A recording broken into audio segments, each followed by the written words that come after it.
Attention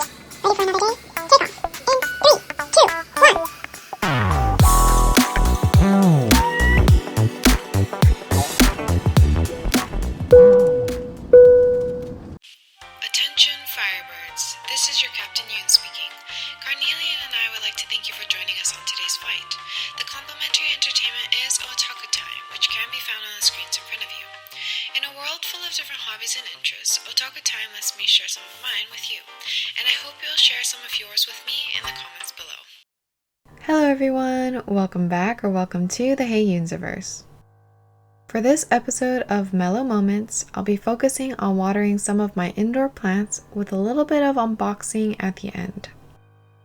I usually split up my houseplant watering into different sections that I tackle on different days, and this day was dedicated to the plants in our TV room and kitchen.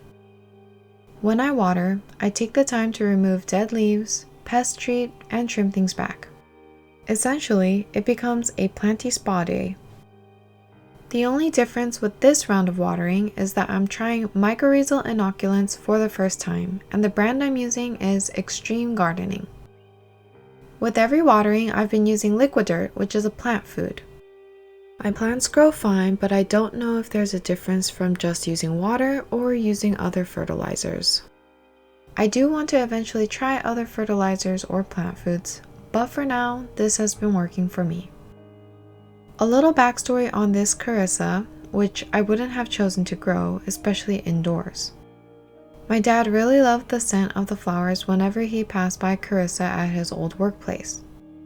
So much so that one day he brought home a fallen fruit and told me to grow it. I harvested all the seeds, potted them into dirt, and these are the strongest half of the bunch. The not as strong half is growing outside because Carissa are usually landscape shrubs, but for his sake, I'm growing this pot inside. If you want a Hoya that blooms constantly and smells like caramel, Hoya David Kamingii is my top pick. This peduncle is re-blooming and new peduncles have been growing in as well. Despite its ongoing battle with mealybugs, it continues to produce flowers.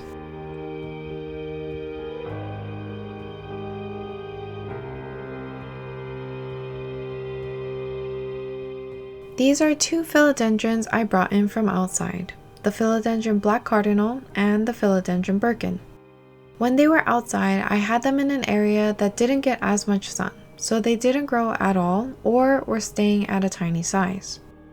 I got them both as 2-inch plugs, and it was disappointing not to be able to grow them out. I also hadn't protected them much from the rain at that time, and it seemed like they were rotting.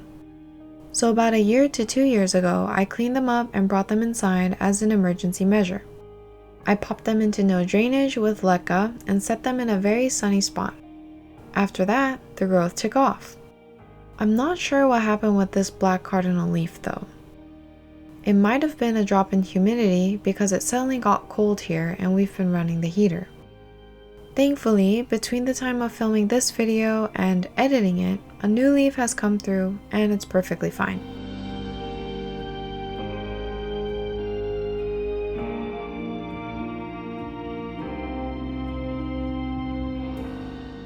The Birkin is a controversial philodendron for many people of the houseplant community. When it had first hit the market, the prices were astronomical and people were going crazy over it. Nowadays, it's extremely affordable and no longer highly sought after. It seems as though it's the polarizing type of variegation you either love or hate. I personally find the variegation interesting and a bit edgy. I'm also very happy to see variegated leaves come through for me these days. When I first got this plant as a plug, it didn't have any variegation. As it kept putting out leaves, I continued to see very little or no variegation, so I thought it had reverted, as Birkins apparently are prone to do. But the newest leaves have come out with high variegation and put all my fears to rest. Both of these plants have made incredible comebacks, and I'm excited to see them mature even more.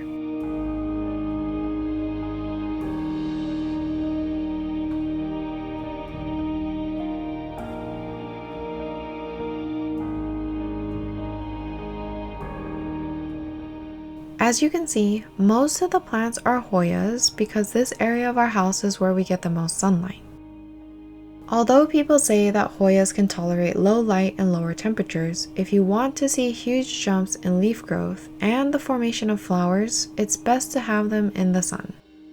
I will say that for some of the Hoyas here, it might be a little too much direct sun because they sun stress, so I constantly shift my plants around, as you should do as well, to maintain the health of the plants. In my opinion, one of the most fun parts of plant care is moving things around, especially if it's because the plants are thriving and growing large. In addition to the sense of pride, it makes me feel like the space is new and different and I never get bored.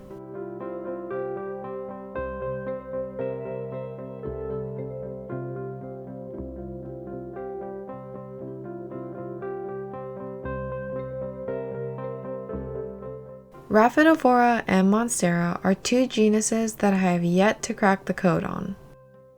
These Rhaphidophora tetrasperma and decursiva plants were also rescued from outside.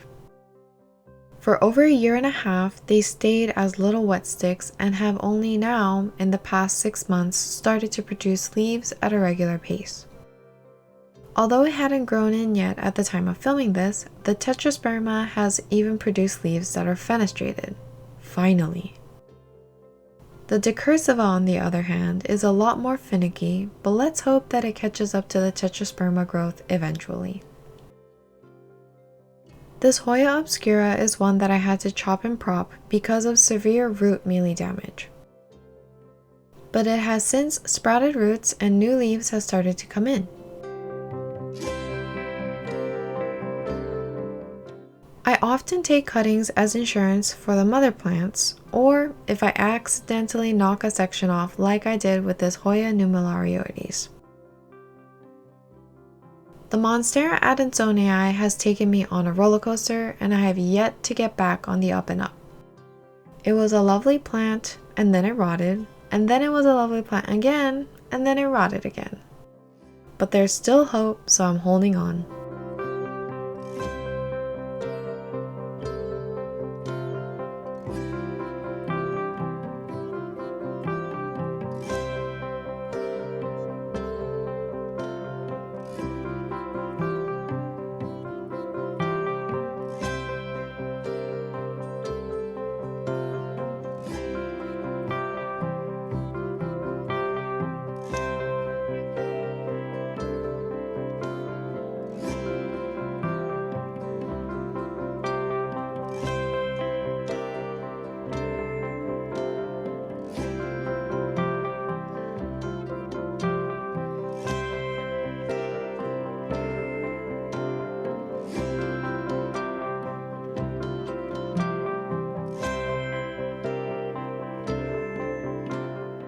The Hoya lacunosa that I also had to chop and prop is being survived by its cuttings.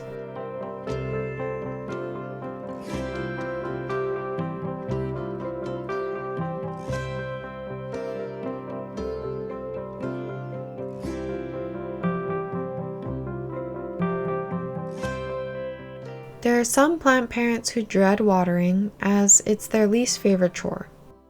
However, I find it to be a therapeutic time for me. I'll play a long YouTube video or run a playlist of my favorite songs, bring the plants over, and get in the zone. I don't have to think about anything else for that moment. It's just me and my plants. At this point, plant care is synonymous with self-care, and had I not fallen in love with plants, I would be an incredibly different person today. It's crazy to think that this sort of thing can have such an impact on us, but the little things really do add up to big change. Besides, to be totally real with you, it's the plants that do the hard part of growing and blooming. I spend an hour or two max watering every so often and reap a lot more benefit. This deal is 100% in my favor. Now that I finished watering, I need to untangle and trim back the carapaceas that I'm growing inside. To paint the picture for you, there's a large pot at the top of this 4-tiered plant stand, and all the strings are growing from it and hanging down the center. Because I have other plants growing around it, I try to maintain the strings at a certain length. But anyone who has grown carapagias before knows that they are constantly growing and they tangle super easily. After I untangled to the best of my abilities, I took a look at where I wanted to cut each string. There are points where I have previously cut them, so I don't want to cut at those points again. Usually, I'll pick a new node to cut from that's above the previous cut. Eventually, I will run out of nodes, so I'll have to swap out the original plants with cuttings, and probably I'll grow the original plants outside where they have the space to grow more freely. In my experience, the string of arrows grows the fastest and most wildly. The string of spades is the next fastest grower, string of hearts variegated is third, string of hearts silver glory is fourth, and the regular classic string of hearts grows the slowest for me. This might also be affected by how mature the plants were when they started growing here, because I know that the string of spades and the string of arrows were already much fuller when I planted them in this spot.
This is a better look at my current setup, and each variety of carapagia is growing in its own cup.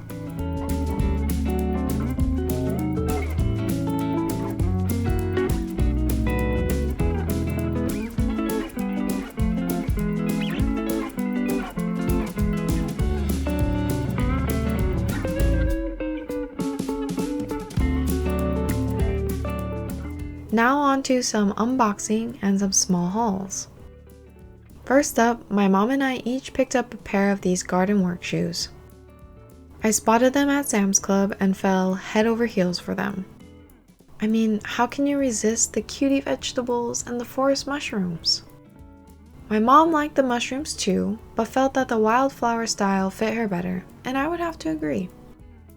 Both of them are cute and the shoes are comfortable. A 10 out of 10 find.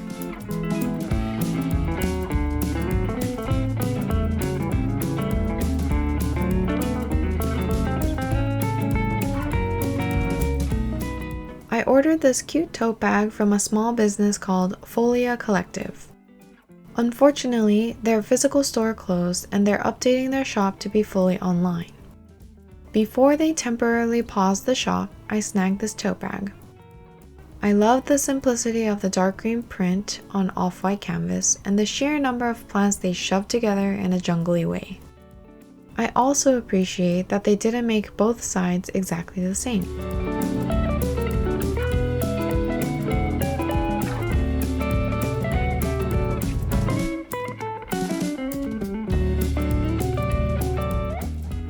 Now this was a surprise purchase because these items suddenly went on sale, and they are honestly very comfortable to use. My wrists are suffering much less than before. The brand is called Geekshare and I got them off Amazon.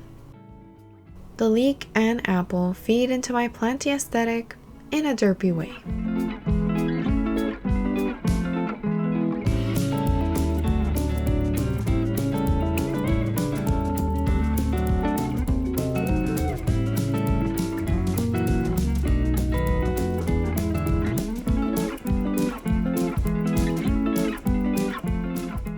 And last but not least, another Mama Eunz spoil. My mom saw this cup and saucer set on one of her usual errand runs and thought it was so pretty she had to get it for me. I am so thankful to have a parent and best friend who indulges all my quirky obsessions. I will not be using this to drink out of, so I'm currently wondering where to display it. When I figure it out, I'll feature it in a future episode.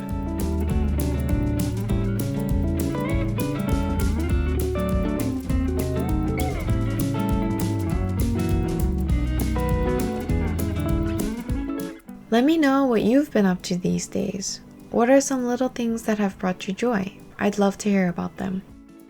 Thank you so much for watching, and I'll catch you in the next one. As we come in for a landing, Carnelia and I hope you had as much fun as we did on today's adventure. Until next launch, let's stay connected.